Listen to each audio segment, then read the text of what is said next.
Good morning, everyone. This is Holly from Flutterby Designs, and a lot of people have been asking me to do little tutorials and stuff on my blog, so I'm going to start one today. So bear with me, it's my very first one, but I'm going to show you the first steps to how to make a word book. Not to give away my secrets, but if you wanted to make your own, I want to show you how. In order to do that, first of all, you need just basic file folders to make your little template. You need scissors. I love these by Tim Holtz. Cut through anything. And you also need some thin chipboard. This comes in various thicknesses, various sizes. I like these because they're easy to cut through and easy to use. They are sold in various stores. I got these at a store off of 51st Avenue and Bell Road for those of you that live in the valley. You also need a ruler, a very sharp pencil. You might need tape. I'll show you why in a minute. And of course you need your letters that you're going to work with. I'm going to make a book for a friend of mine's mother, and her grandkids call her Mimi. And so what I've cut out of my Cricut machine is a 5.5 inch M and a 5.5 inch E. And I cut these both out of the Disney font. I like this font because it's big, it's chunky, it's great for making word books. I did it on the biggest size possible. If you don't have a Cricut machine, you need to press pause and go buy one now. But seriously, if you don't have a Cricut machine, as long as you can find some very big letters like this to help you make any word book. If I were you, if you had a friend that had a Cricut machine, take all your scraps and go make a letter in 5.5 inches, make every letter in the alphabet, and then you have them to use. So anyways, the grandma likes to be called Mimi, M-E-M-E, so all I need is these two letters to start with. And what I'm going to do is first take my M and just one side of my file folder, I cut them in half. And this is to make the template that I'm going to use to then trace onto the chipboard. There's probably an easier way to do this. This is how I do it. So I just wanted to show you how I do it. What I do is I first, with my ruler, I mark off an inch on my file folder, just from the edge. And that inch is for the binding when we're all done with our word book. So I'm just going to mark just a little inch there. Hope you can see I do it with my pencil. And I'm also going to do it down at the bottom.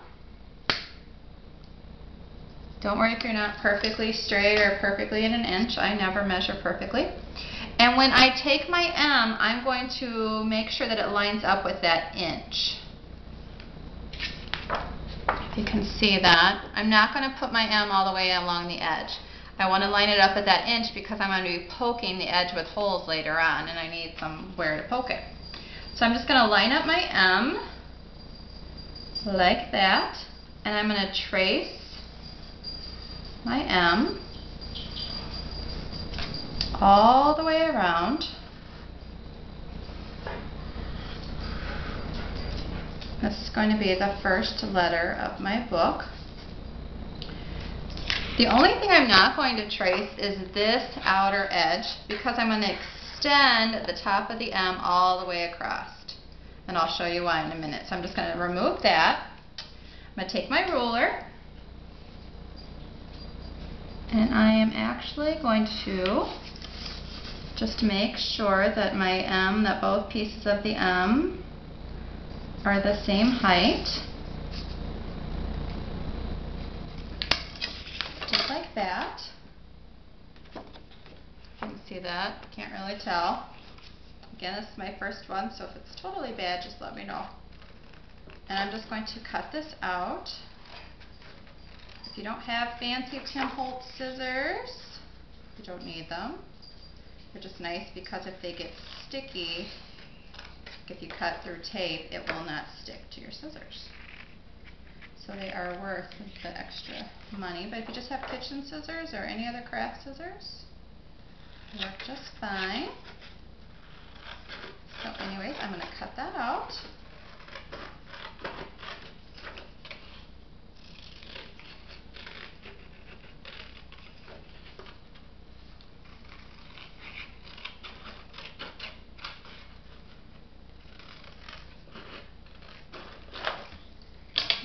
put these pieces off to the side, hopefully to recycle. And now I have the first letter to my word book.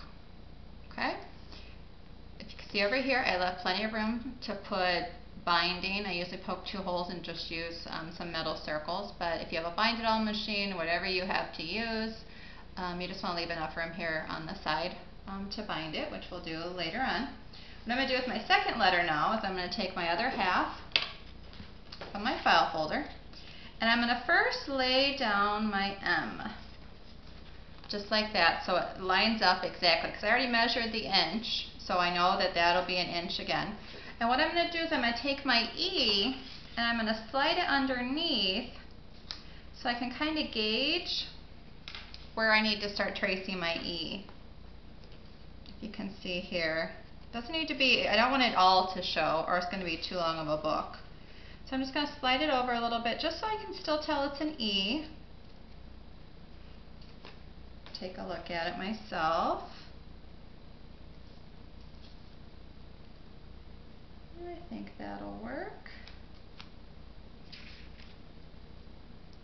Just like that. And then I'm going to remove my M, keeping my E in place. And I'm going to trace all the right hand side of my E.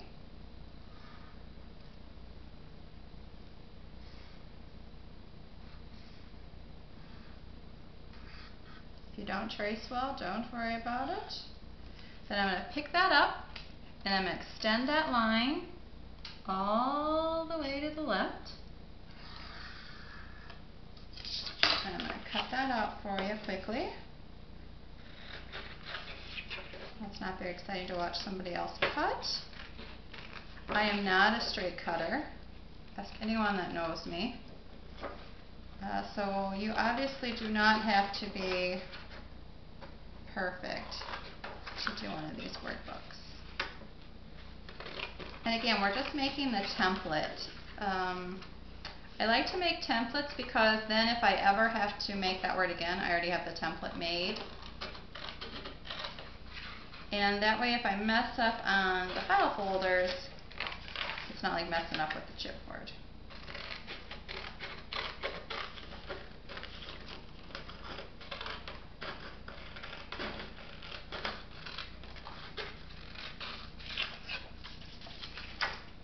Set that to the side. Line these up together. And now you can see I have my M and my E. Now I'm going to show you how to do the next M because we do need to use the tape because it's going to be a little bit longer than the width of our file folder.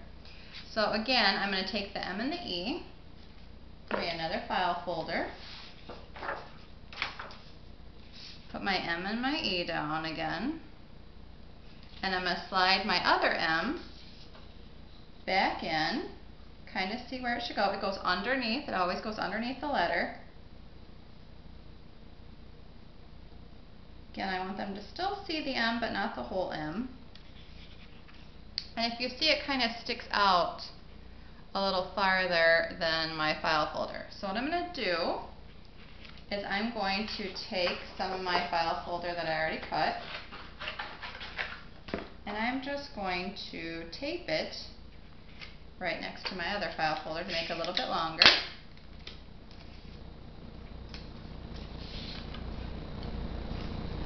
Again, it doesn't have to be perfect. This is just your template. I'm going to tape it on the back too, just to make it a little more sturdy when I cut it.